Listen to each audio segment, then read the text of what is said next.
have a 2-game lead for the top wild card spot heading into Week 15. I have a full table here. NFL insider Dan Graziano. No, excuse me, I feel controlled. And special guest Brandon. Look, I gotta watch this shit.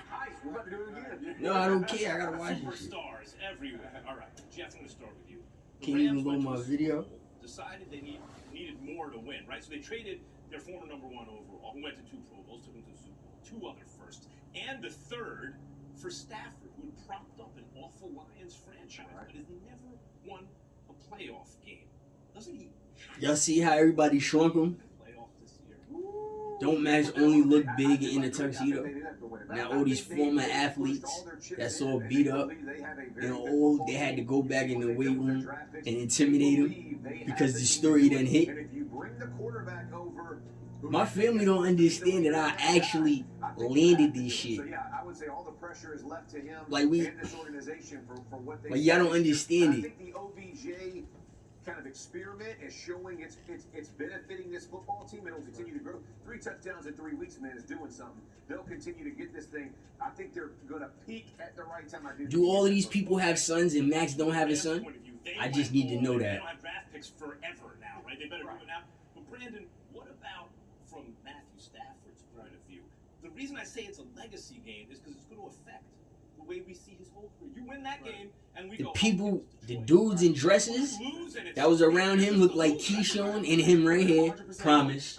This was a long time ago. I'm not saying that's them. I'm just saying that's how they look. I'm saying if Deshae Frost could get a cousin that looks just like us, and they all have scars also, it's very possible, and we don't know each other, and we look like each other. Including Kai Cenat. Oh my goodness, that defense. This is on you. Look at Dub. He looked just like Terrence. Also got to understand that when they came in, let's go back to the Then let's look at their friend Jay Almighty.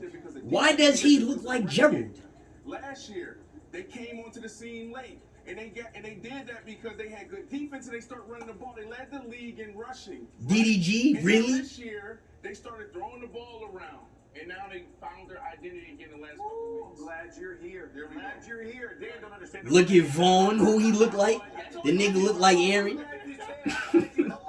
Tell the truth.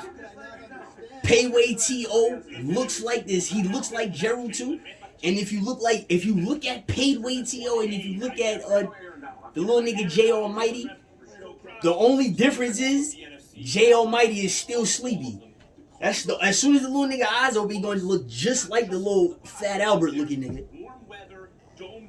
Then you got Babyface, Baby Way, Baby Race. Baby, he looks like a light-skinned Kevin. I don't care. He just looks like a light-skinned Kevin. I don't care. I said it. Fuck it. I said it. Those are all logical points. Absolutely. The counterpoint is that... Look, you see Max, right? Making me invisible. What flag on the play? Thank you.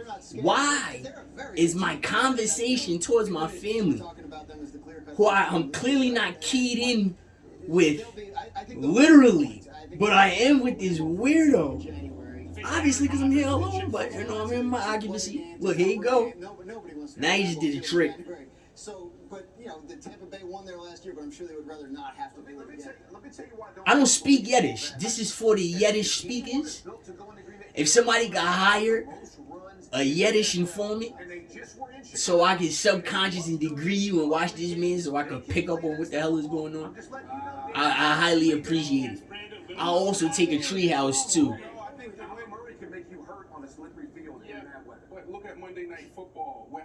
I just gotta record a camera. I would like a projector. Look at Max's angle. He don't like white people. I'll just keep it 100 with you.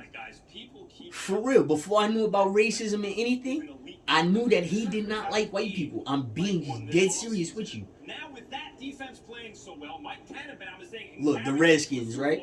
Dak allowed Washington to get back into the game. Washington, right? I was in the DMV. People are following me from White Plains down to Virginia that already knew about what happened in White Plains with me and him.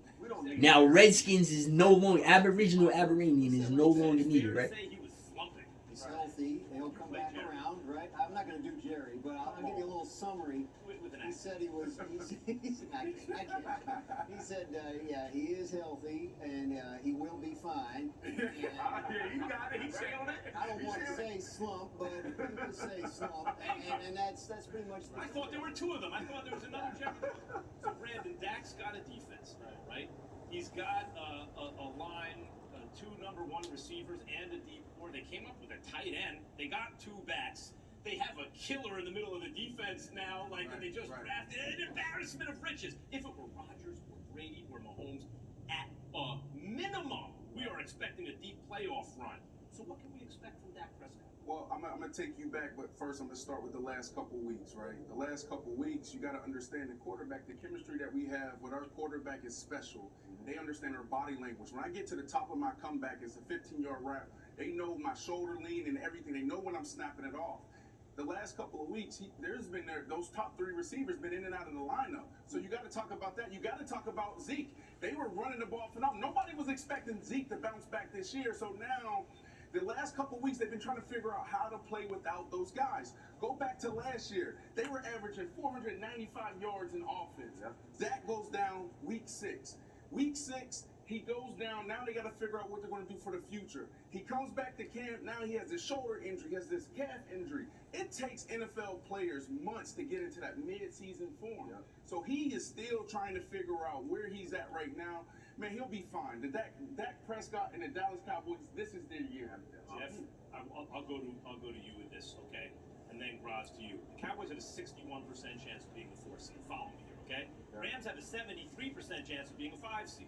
I didn't major in math, but it seems to me that's over a 40% chance that Stafford and Dak face each other first game of the playoffs. I think I have established, or at least tried to. Excuse me, I feel degree.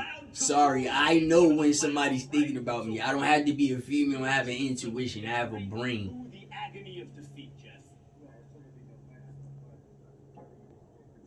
But I will say this from my perspective. If it was played today, I would give the Rams the benefit of the doubt. However, we're not playing today. And just like Matthew Stafford went through a slump and was throwing it to the other team a few weeks, and they struggled, they went out. And Tom Brady, by the way, had a couple weeks in a row where he liked to give it to the other team. Right now, Dak Prescott is slumping. So if you had to pick him today, but as we get forward and progress forward, the Cowboys, if they get back in sync with the weapons they have on the outside and everybody's healthy and the continuity of practicing together, playing together, they get offensive linemen back, Zeke gets healthy, Pollard gets healthy. I would You lean see him? towards the Cowboys if everybody's healthy. He's looking for something else, Cowboys' people. continuity and He practice. knows Everybody likes to make fun of me. They hypnosis. made fun of me this morning when I talked to them. Period. When they were all in and everybody's playing together, they led the league in rushing, and Dak was on fire. Right now, they're struggling with the running backs. O-linemen have been injured. It makes Dak look bad. He hasn't played well, but there are a lot of QBs who don't play well. A lot of excuses. Reasons, Yeah, not look, excuses. I mean, Cross, look.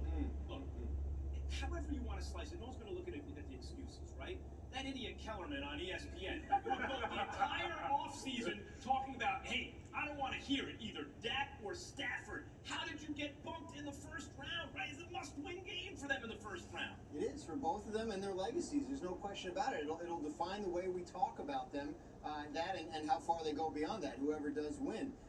I agree with Jeff that if it were played today, you'd favor the Rams. And I think one of the main reasons, not excuses, reasons, is Tyron Smith, the left tackle. He's literally like maybe their best player on offense, and he's not already ruled out for this week. He's been in and out of the Everything's lineup. on the quarterback. Different team when he's not in there. Apologies to Zach Martin, that's their best lineman. And if not, then someone else would play left tackle. So- he plays left tackle for a reason. So if they both play healthy, if they're both fully healthy in week one of the playoffs and they're playing, I think I do like Dallas. I think there's a little more depth on that defensive side of the ball. But, and I also believe in Dak more than Stafford, not to reduce it just to quarterbacks.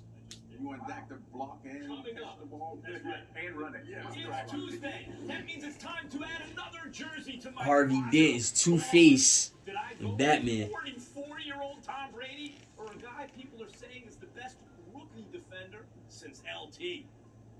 And Todd McShay is going to tell me which quarterback is in this year's draft has the best chance to make a big move up the board during the Stay off the coke, bitch.